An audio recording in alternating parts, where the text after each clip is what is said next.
Eu sou a acadêmica Ana Flávia Tachevski, juntamente com a acadêmica Márcia Samile Bonfim e a acadêmica Thais Regina Mendes, vamos estar comentando sobre a Lei de Gauss e suas aplicações.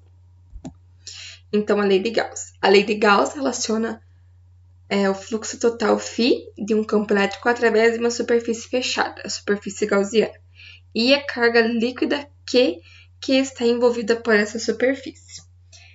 O número resultante de linhas de campo elétrico saindo de qualquer superfície contendo cargas elétricas em seu interior é proporcional à carga líquida no interior dessa superfície, chamada de superfície gaussiana.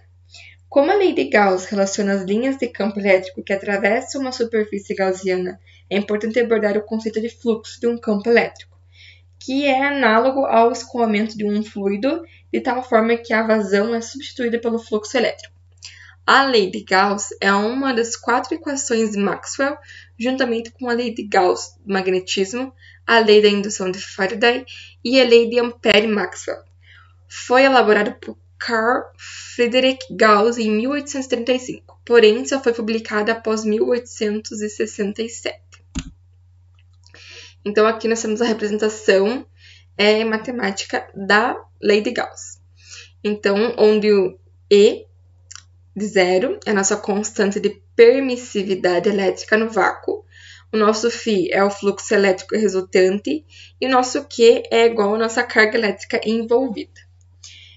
A lei de Gauss, na forma integral, é representada pela seguinte equação: como relação existente entre o fluxo resultante de um campo elétrico através de uma superfície fechada com a carga líquida envolvida por essa superfície, e é reduzida à expressão do campo elétrico para uma carga pontual no centro de uma superfície gaussiana esférica, chegando ao mesmo resultado fornecido pela lei de Coulomb.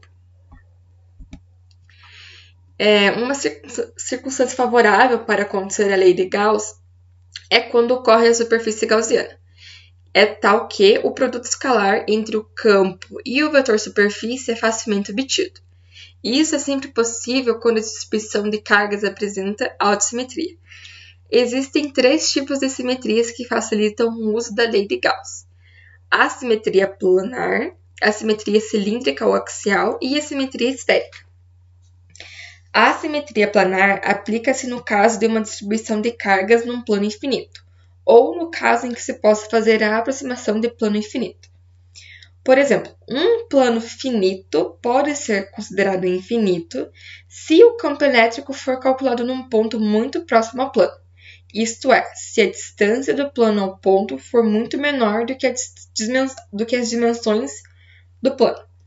A simetria cilíndrica ou axial aplica-se no caso de uma distribuição linear infinita. Existem 2 tipos clássicos: linha infinita de cargas e cargas distribuídas num cilindro infinito. De modo análogo ao caso anterior, um cilindro infinito pode ser considerado infinito em determinadas circunstâncias. Existem 2 casos típicos de simetria esférica: carga pontiforme e distribuição esférica de cargas.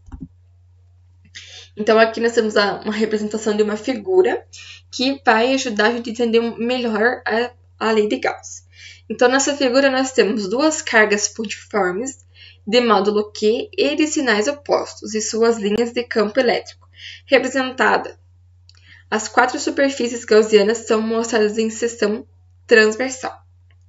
É importante ficar bem claro que a carga líquida Q é a soma algébrica de todas as cargas positivas e negativas internas à superfície gaussiana. A carga líquida pode ser positiva, negativa ou nula. Incluímos o sinal para a carga líquida no símbolo Q, em vez do módulo, pois o sinal indica se o fluxo entra ou sai através da superfície. Quando é positiva, o fluxo é para fora, e quando é negativa, o fluxo é para dentro. As cargas fora da superfície não são incluídas ao termo Q da lei de Gauss. Na figura, fazemos uma análise do fluxo e do campo elétrico com diferentes superfícies gaussianas. Na superfície S1, o campo aponta para fora em todos os pontos. Logo, o fluxo é positivo e a carga líquida é positiva. Na superfície S2, o campo aponta para dentro, em todos os pontos. Podemos concluir, então, que o sinal da carga líquida externa à superfície seja negativo. A superfície S3 não contém carga. Logo, o Q será igual a zero e, por exigência da lei de Gauss, o fluxo também será zero. A superfície S4 envolve uma carga líquida nula, vista que as cargas em seu interior têm o mesmo módulo em sinais diferentes. A lei de Gauss também exige que o fluxo seja nulo.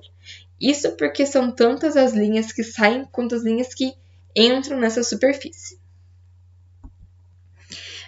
Segundo alguns autores, a lei de Gauss é uma consequência da lei de Coulomb, sendo mais conveniente para o cálculo de campos elétricos, onde as cargas possuem uma distribuição com alta simetria, promovendo uma forma de raciocínio qualitativo útil ao lidar com problemas complicados. Inclusive, é possível obter a lei de Coulomb a partir da lei de Gauss, e vice-versa. Apesar da lei de Coulomb nos fornecer o necessário para calcular o campo elétrico de uma distribuição de cargas, muitas vezes as integrais que envolvem o cálculo do campo elétrico podem ser complicadas de serem resolvidas, mesmo para os casos razoavelmente simples. É nesse ponto que reside um dos aspectos de maior eficiência da lei de Gauss, o cálculo do campo elétrico em distribuições de carga que possuem determinados tipos de simetria e torna-se extremamente simples.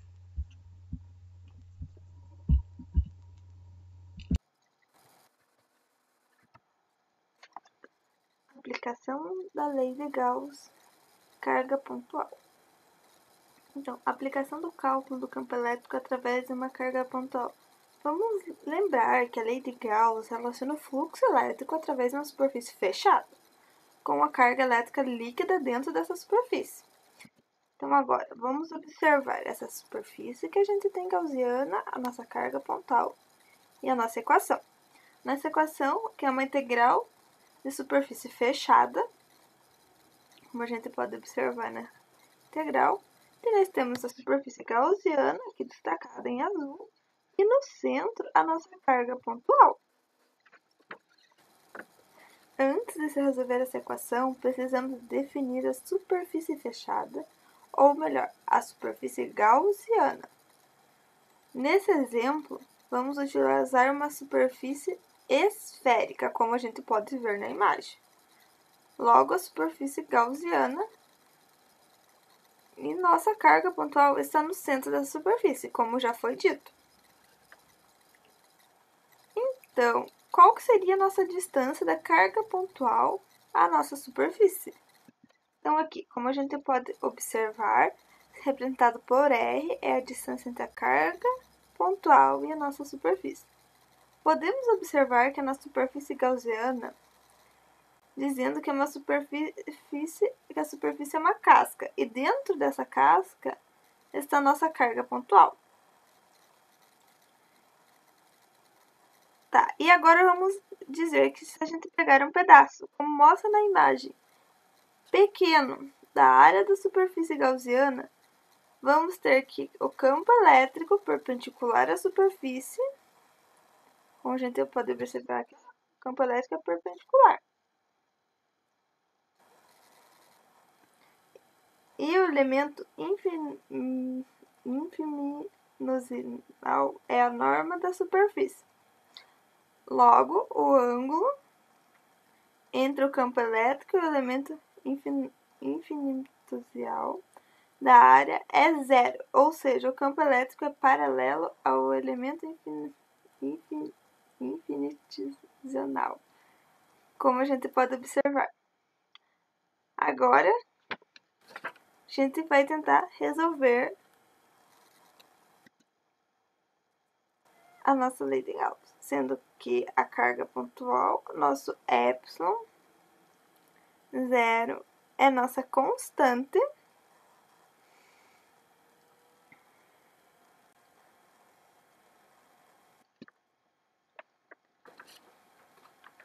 Então, aqui, nessa situação, consideramos que nosso sistema está no vácuo. Por isso, utilizamos o epsilon zero. Tendo nosso, aqui ó, representado por esse Czinho, que o nosso campo elétrico vai ser da integral, pois é constante e não depende da área.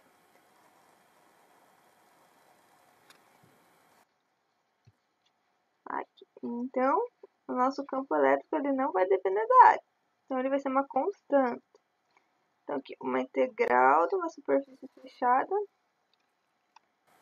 Essa integral é a área total da esfera. E nós sabemos que a área total da esfera é 4π vezes o nosso R ao quadrado. Então, a gente pode fazer essa substituição.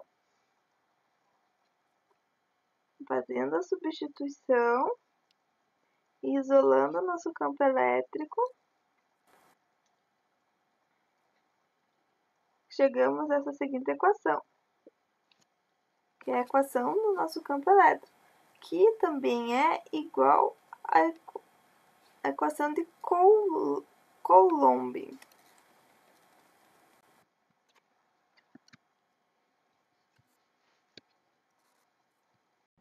Olá, sou a acadêmica Marcia Samile e vou apresentar uma aplicação.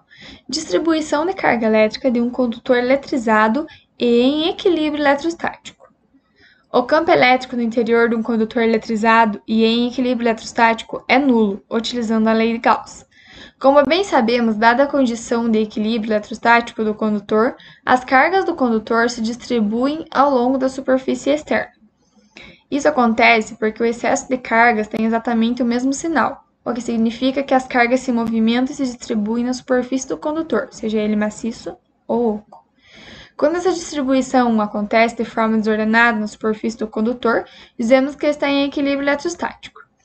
A concentração de cargas elétricas é mais significativa em regiões pontiagudas, ou seja, mesmo que as cargas elétricas se situem na superfície do condutor, se ele tiver uma ponta em sua superfície, a maior quantidade de cargas elétricas estará exatamente nesta ponta. Baseado nessa teoria, temos em nosso cotidiano a utilização dos para-raios, que concentram uma maior quantidade de cargas elétricas em suas pontas. As cargas negativas da parte inferior da nuvem induzem cargas positivas no solo, formando-se um campo elétrico entre a nuvem e o solo. Quando esse campo elétrico é superficialmente intenso, produz a ionização das moléculas do ar, ocasionando então a descarga, no caso o raio. Um para-raios é uma haste metálica em cuja extremidade superior há pontas. Assim colocado no alto de um edifício, faz com que a descarga elétrica se dê preferencialmente através dele. Essa descarga vai para a terra, através de um fio metálico que liga o para-raios ao solo. Esse fio passa por suportes isolantes para que não haja contato entre ele e o edifício. Com isso, se idealizarmos uma gaussiana, no interior do condutor, a carga interna a essa gaussiana será nula. Portanto, pela lei de Gauss, temos que o total vai ser igual ao somatório da gaussiana da carga interna dividido pelo epsilon vai ser igual a zero, dividido por epsilon, que vai ser igual a zero, sendo igual ao somatório do valor do campo vezes o delta do valor da área. E a única forma de garantir que o somatório do valor do campo elétrico vezes o delta do valor do valor da área é se o campo elétrico for nulo. Então, dessa forma, vamos ter que o valor do campo elétrico interno é igual a zero.